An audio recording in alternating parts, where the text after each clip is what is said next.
दोस्तों, आज की कहानी है भिखारी कौन। मैं पत्नी व नवजात बच्चे के साथ कार से लखनऊ जा रहा था। पत्नी गाड़ी में बज रहे म्यूजिक को सुनने में व्यस्त थी और दूध मुहा बेटा सो रहा था। हम लोगों को जिस समय लखनऊ पहुंचना था उस हिसाब से हम काफ़ी लेट हो चुके थे। सब कुछ ठीक चल रहा था कि लखनऊ से पहले जाम के कारण यातायात रुका हुआ मिला। गाड़ी से उतरकर मैंने पता किया तो लोगों ने बताया आंधी के कारण रास्ते में पेड़ गिर गए हैं, इसी वजह से यातायात रुका हुआ है और स्थिति सामान्य होने में समय लगेगा। मैं सोच रहा था कि लखनऊ जल्दी पहुंच जाऊंगा तो वापस लौटना भी जल्दी हो जाएगा, लेकिन जो सोचा था वह पूरा होता नहीं दिख रहा था। गाड़ी में बैठे बैठे जाम के बारे में सोच रहा था कि एक महिला जिसकी गोद में दूध मुहा बच्चा था कार के पास आकर भीख मांगने लगी। मैंने हमेशा की तरह उसे अनसुना कर दिया और मन ही मन बड़बड़ाने लगा। कुछ समय रुकने के बाद वह भिखारिन आगे बढ़ गई, मगर पलटकर मुझे देख रही थी, मानो उसने मेरे मनोभावों को समझ लिया था।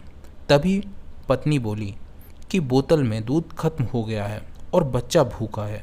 यह सुनकर मेरे पैरों तले जमीन खिसक गई। बच्चे के जन्म के साथ आई शारीरिक कमी के चलते पत्नी बच्चे को स्तनपान नहीं करा पाती थी। मैं गुस्से में झुंझलाकर बोला कि यहाँ जंगल में दूध कहाँ रखा है। काफ़ी समय बीत गया लेकिन जाम नहीं खुला। बच्चा भूख से बेहाल था। पत्नी उसे गाड़ी से बाहर टहलाकर शांत करने की कोशिश कर रही थी। भूख से बेहाल बच्चा इस कदर रो रहा था कि आसपास के लोगों का ध्यान उसकी ओर केंद्रित हो गया। अब वहाँ अधिसंख्य लोगों को हमारी परेशानी का पता चल चुका था। मैं लाचार सोच रहा था कि ट्रेन से जाता तो शायद अच्छा होता। तभी वह भिखारिन पुनः मेरी तरफ आने लगी। परेशान था सो उसको देखते ही मेरा पारा और हाई हो गया, लेकिन वह मेरी तरफ न आकर पत्नी की तरफ चली गई। बच्चे के साथ मेरी पत्नी भी रो रही थी। भिखारिन पत्नी से बोली कि आपका बच्चा बहुत भूखा है, मैं आपकी मदद कर सकती हूँ। यह सुनकर मैं चिल्लाने वाला था कि पत्नी ने मुझे शांत रहने का इशारा किया।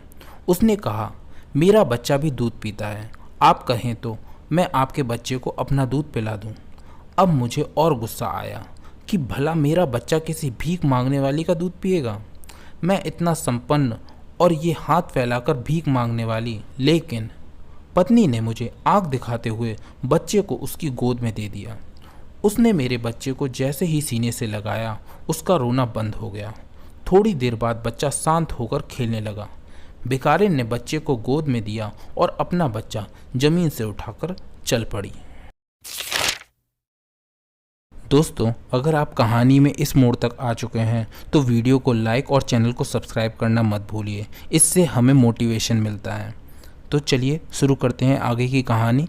मेरी रईसी अभी गई नहीं थी। मैंने पर्स से 200 रुपये निकाले और पत्नी को देते हुए कहा कि इसे दे दो। तभी भिखारिन बोल पड़ी, नहीं साहब, मैं इस बात के पैसे नहीं लूँगी।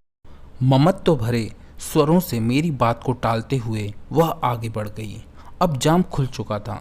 मैं मन ही मन सोच रहा था कि वह भिखारिन हम दोनों को जीवन भर के लिए भीख दे गई। शायद उसका कर्ज हम पर सारी उम्र रहेगा।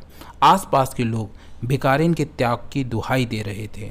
गाड़ी लखनऊ की ओर बढ़ चली। अब मैं उसकी जगह खुद को भिखारी महसूस कर रहा था। उस दिन से मुझे यह सीख मिली कि ज़रूरत में जो काम आए वही अमीर है, वरना इस दुनिया में जब आप किसी दिन ज़रूरत में फंसते हैं तो आपसे बड़ा भिखारी कोई नहीं होता।